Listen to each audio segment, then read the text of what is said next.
Hey team, welcome back. Today we are unboxing and giving our first impressions on the ASUS ZenBook 13. Roll that clip. Bye.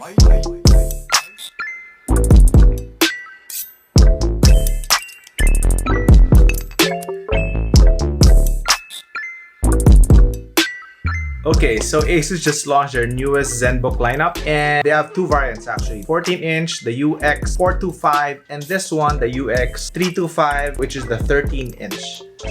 Alright, so unboxing. Nakita nyo naman, up front, you can see, very simple, ASUS ZenBook logo at yung manipis na dalawang line representing yung kanipisan ng laptop na to. Model number is on the side, UX325. Right off the box, you can see yung highlights and features ng ZenBook 13. World's thinnest 13-inch laptop with full input and output ports. Ang nipis niya is 13.9 at yung gaang niya is sobra lang ng konti sa 1 kilo. Hin-highlight din dito yung battery that can last up to 22 hours with 67-watt high-capacity battery, full input and output ports. Meron siyang dalawang USB-C Thunderbolt 3, isang USB 3.2 Type A at HDMI port. Inside the box, meron documentation and quick start guide. At meron din siyang Type-C charger, 65 watts na kasama. And meron din dalawang dongle na kasama. So, Type-C to 3.5 headphone jack at yung Type-C to RJ45 para sa LAN connection. And also, don't miss this, sa box, meron din kasama ang carrying sleeve. Alright guys, this is the ASUS ZenBook 13 UX325. So, available siya sa dalawang color, pine gray and yung lilac mist. This is the pine gray. By looking at it pa lang, you can see na kagad yung circular finish. It starts from the logo and out. Yung detail niya na parang may brush finish siya. So, really nice, premium looking, aluminum. I guess manipis na aluminum nakalagay dito. And you can also see yung finish niya sa edges, maganda, malinis. Very premium looking, top of the line. And this one is also very light, weighs around 1 kilo, 1.07 to be exact. And syempre, manipis din siya, around 14 mm. Basta looking at it pa lang, yung design and build quality niya, alam mong matibay at premium talaga. Okay, so let's start naman sa ports. Meron siyang full-size HDMI port, dalawang Type-C ports for data and charging, and also makikita nyo yung LED light. And on the right, meron siyang USB 3.0 port and micro SD slot. Meron din siyang status light. Alright, so merong 4 na rubber feet sa ilalim, makikita mo. Just to lift up yung laptop para hindi siya super flat. Meron din siyang dalawang speaker grills on the left and on the right. In the middle is the air vent. And meron din siyang rubber bumpers sa taas. Okay, so what I like about this laptop is you can open it with one hand. You can also open it with one finger. Okay, when you open it up, isa sa mga favorite part ko sa ZenBook lineup is yung ergo lift niya. So this one, if makikita mo, it lifts up by a few centimeters yung front side para may magandang airflow din sa ilalim. At the same time, syempre yung design din, it lifts din yung keyboard para mas comfortable ka habang nagtatype.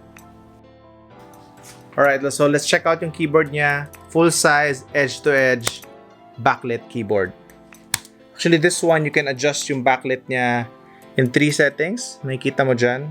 So, depending on your lighting situation, you can adjust it accordingly. Also, yung keys niya, I like yung spacing niya between letters. So, it's not too tight, it's not too wide din.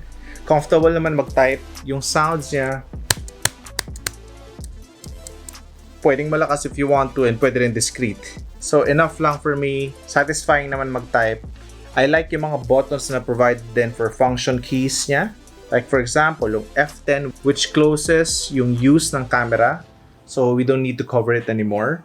Another is yung F11, may automatic screen grab na siya. And you can also choose which area of the screen or sa monitor that you would want to capture lang. And also yung F12 that opens the My ASUS app. Sa My ASUS app, ma-adjust mo yung ibang settings like for battery, fan, colors, function key, Wi-Fi. You can also see updates here and a whole lot more.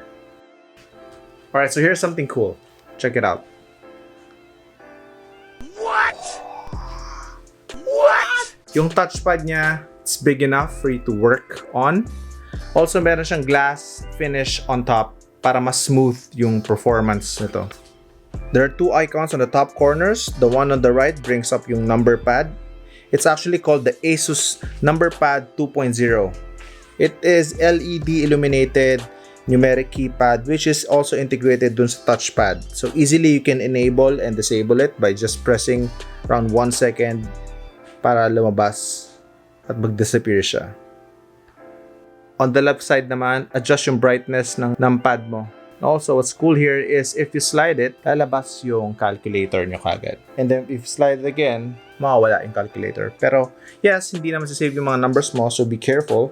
But again, if you swipe down, automatic lalabas yung calculator mo, which is very useful, very quick. You don't need to search calc anymore dun sa settings mo or dun sa Windows search. It's as easy as that. Very easy to use, very intuitive, user-friendly, and this numpad is just amazing.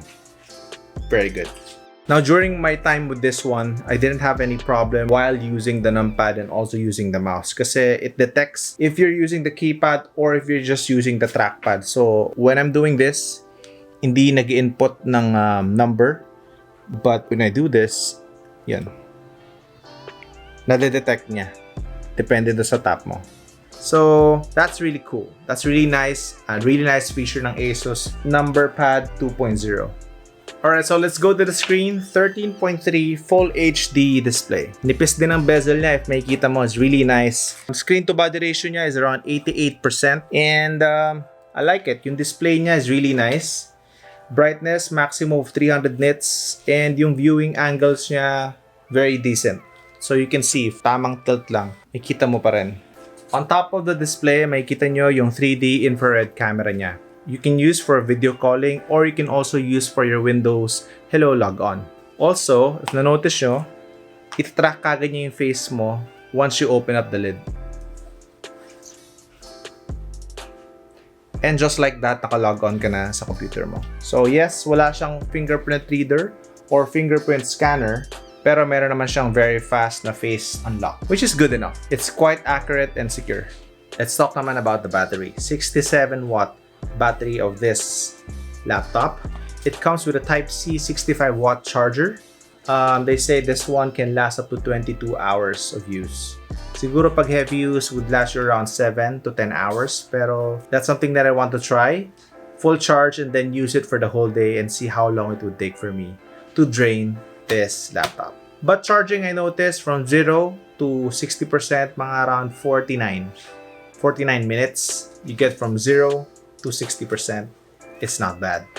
Yung bagong laptops ng ASUS comes with the 10th generation Intel.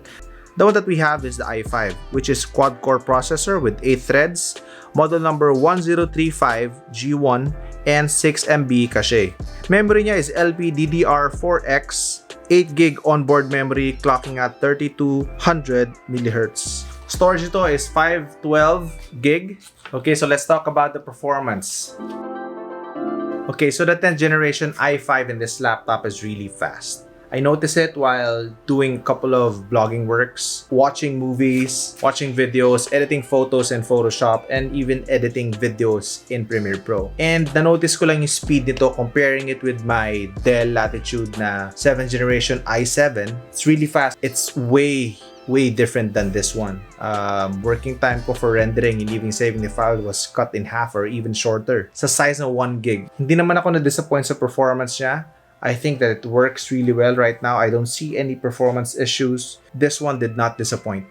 Okay, initial impressions sa performance itong ASUS ZenBook 13 is that it's fast. Display is perfect for watching videos and even doing some works on the laptop. May it be articles, Photoshop edits, or video edits. Kaya nito. Yung audio nga pala niya is provided by Harman Kardon, so expect na you would get decent quality sound out of your laptop. But the highlight for me would have to be numpad niya. I don't know, pero nakakaaliw talaga yung numpad niya na nandyan lang siya. It's gonna come in handy, lalo na pang nagbabudget na kami sa maraming figures. So dito na lang ako magpapasok ng mga numbers. Who do I see using this? Would have to be the working professionals. Yung may mga high demands at work na mga multitasking, Excel dito, layout dito, konting PowerPoint dyan. this one would be worth it. Another thing would have to be yung, I guess, bloggers and vloggers. Pwedeng-pwede rin to. And also dun sa mga college students kasi, syempre, it's light, it's easy to carry. Also, I put an A4 paper on top of this. Mas malaki lang ng konti ang ZenBook 13. Nga pala, the laptop comes with a sleeve. The quality is nice also, so you can fit in your laptop here. But I guess this one can work for 13-inch and 14-inch. Okay, so if you guys are looking for something that is compact, something that is light, easy to carry, and at the same time powerful then to meet the demands of your daily use, then I recommend you check out these new laptops from ASUS. That is it. That is a quick unboxing and initial impressions of the ASUS ZenBook 13 UX325. Do let us know if you like it and tell us yung favorite features nyo down at the comment section below. I plan to do an in-depth review of this kung pwede siya sa heavy-duty video editing and sa games. So, watch out for it. So that's it. If you like the video, thumbs up mo naman yan. Subscribe ka if you want to see more videos like this. Hit that bell na rin para ma-notify ka kami bago kaming upload. My name is Mike, and I'll see you guys in the next one. Ang price nga pala nito, it's down there, here, somewhere. Nasa description, just go there and yun yun. Okay, bye.